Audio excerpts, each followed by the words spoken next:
So interior wise, door panels got recovered, and then the armrest, the steering wheel, blue stripe in the center to match. This got recovered. Dash pad on that side. The baseball stitching on the steering wheel is perfect. The grip is perfect. Suede, leather, and a suede stripe. We also have the shifter covered. Seats are covered. And this all started because I was not a fan of the Raptor. I think it's Rhapsody Blue they called it, in the Recaros. So this is a 2021. We'll go for a quick drive. Steering wheel works. The motor out works. It's asking me if I want to go back in sport modes. All the modes work. It is upgraded to full screen Apple CarPlay. The difference in the 2021s, the 2021s had the numbers on the dial. So it had the numbers on the dial for air conditioning. It also has the heated steering wheel function. It also has heated seats as well as AC seats, and climate control set to auto. All the drive modes work. The 2 high, the 4 high, the 4 automatic. I've never had it in 4 low, but I don't see why it would not work. It's not something that I drive in. All exhaust modes work. Sunroof works. I'm very careful with my sunroof, so that when I haven't opened it in a while, I push up on the center. It's just a force of habit with me for Raptors. So right now we're in sport mode. Exhaust is set to Baja. Drive straight. Steering wheel is straight. And then one thing that I did with the Recaros is we added just a little bit of extra bolster on the side. It was a little flat and a little spongy, so we added a little bit of extra bolster on the side. It does come with factory seat covers. So the factory original Recaro seat covers are included with the vehicle. The door on this works. There's no scratches on the interior anywhere. Currently at 8,041 miles. 8,041 miles includes one trip from my home in Naples to Hinsdale, Illinois. It's a western suburb of Chicago. So it does include one of those trips up during Hurricane Ian. Hurricane Ian, I drove from Naples to Chicago. So that's about 1,700 miles. The rest of the time is all in Southwest Florida. So get on it a little bit. You can hear this lady probably got freaked out. You can hear the exhaust valve works in Baja mode. We can also switch to quiet, which I've never tried, but it is quiet. I'm just not a fan of that. The paddles, we can go in manual mode. We are now in M1 in manual mode. The paddles work. Like I said, no scratches here. Has the factory accessory here, the charging port.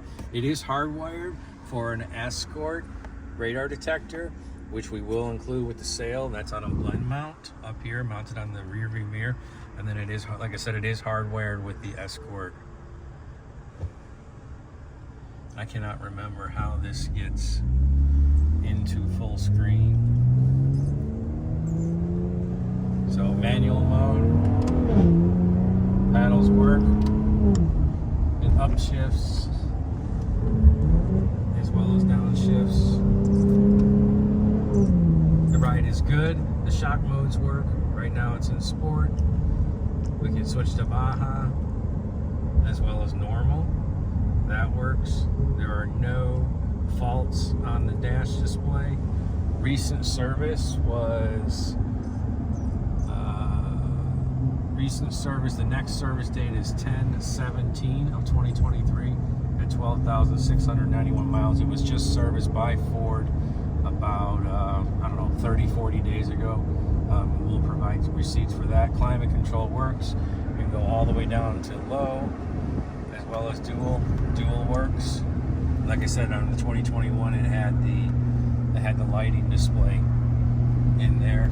It's got the 12-volt charging support. as well as the regular house plug. That works. It does have the Pro Power on board. The bed camera works. The zone lighting works. I know it does have Pro Power on board. So this is the fully decked out Raptor. Oh, and then we do have the full screen. That's how, I can't remember how to get to it. You got to press that big button. I thought we could slide it. So it does have the latest update in the sync, which is the full screen. Let me turn this up because it's cold.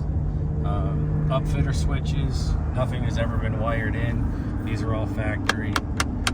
They all light up. I don't remember, but I think one of these controls the fog lights on the outside. And then, so audio. So in this car, down here, we have a bass knob. So there's a bass knob down here that controls the bass. In the back, we have JL Audio 12-inch subwoofers under the rear seat. There's two 12s under the rear seat. Back behind the seat is 2 amps. Those are the JL Audio VX series. So that's the VX series amps. And then this is disabled. This center speaker is disabled. It no longer works. We are running JL Audio C7s. So C7s are the component speakers.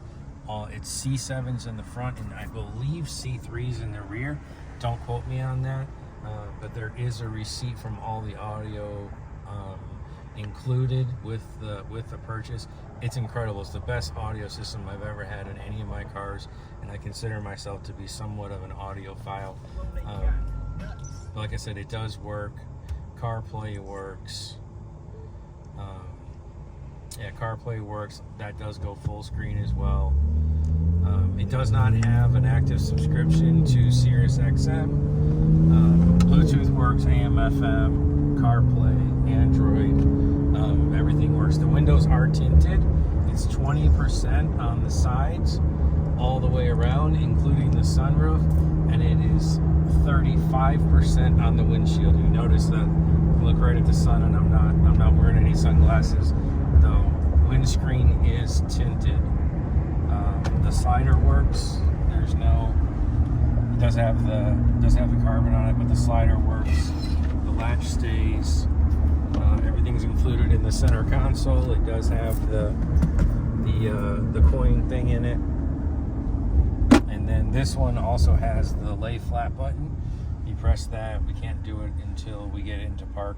Press that, shifter goes down, and then the lay flat thing for laptops or whatever you want to do. Nobody's ever been in the back seat. Sunshade works. Sunshade closing works. Close that all the way. Sunshade works. Airbag is off on the passenger side, so all the airbags work in the car, and then the rear window slider also works. So that's it for kind of a drive around video.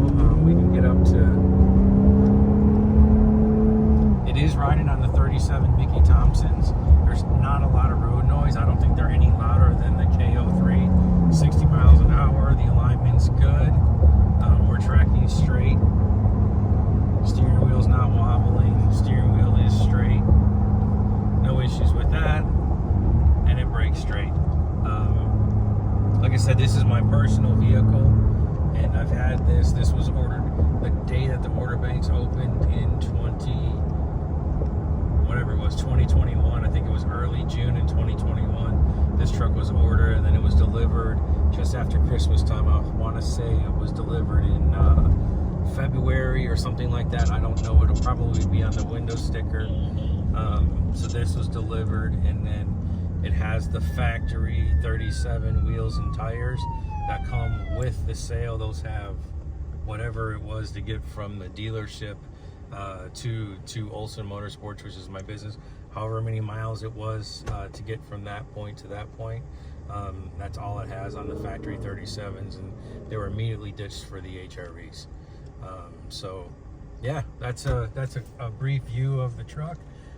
Bid with confidence. When we took the interior away, you know, we had to take all this stuff off, and as you can see, there's no scratches on anything. There's no gouges. All the stitching lines are straight. It's a beautiful truck. Okay, audio. I'll turn it up. It's got a bass knob down here, but you know, we'll go up to pretty much max volume for a quick second. No distortion. Or my place today. What do you say? Let's put on something soft and slow. Don't know how to dance, I'll learn it as we go. Where the shadows wrapped up in the kitchen light, and that's one of the finer things in life. Oh baby, spin me around some more, till we trip and fall onto the hardwood floor. Still you're talking till we look up and see the sun. I can't even begin to tell you how loud that is. The bass is clean, it's crisp, the mids are perfect, the treble doesn't make your ears bleed. It is internal DSPs in the amps, and when you sit in the vehicle and you play it, you can't tell where the music's coming from, so each speaker fires at a different delay. So when you're here, like, you don't just hear this one, you don't hear that one, you're just totally immersed in sound. It's an unbelievable system, and you can play it super loud. We had to put a bass adjuster knob in here because if you're listening to Drake or something, it's just too much bass. It's overbearing. If you're doing some pop chill like this, you might want to turn it up a little bit, or some country and western, you turn it up a little bit, but with hip hop, it's too much. It just shakes your brains out. So it's super robust, and it's tuned perfectly. If you go to the settings, through the DSP, I don't even remember how to get to it. Sound, tone settings, everything's flat. So all the, you know, treble, mid bass, it's all flat in here, because it's all tuned through the amps. So you can play around with this and turn it up a little bit, but we prefer to tune through the amps and keep this all flat. So it's unbelievable.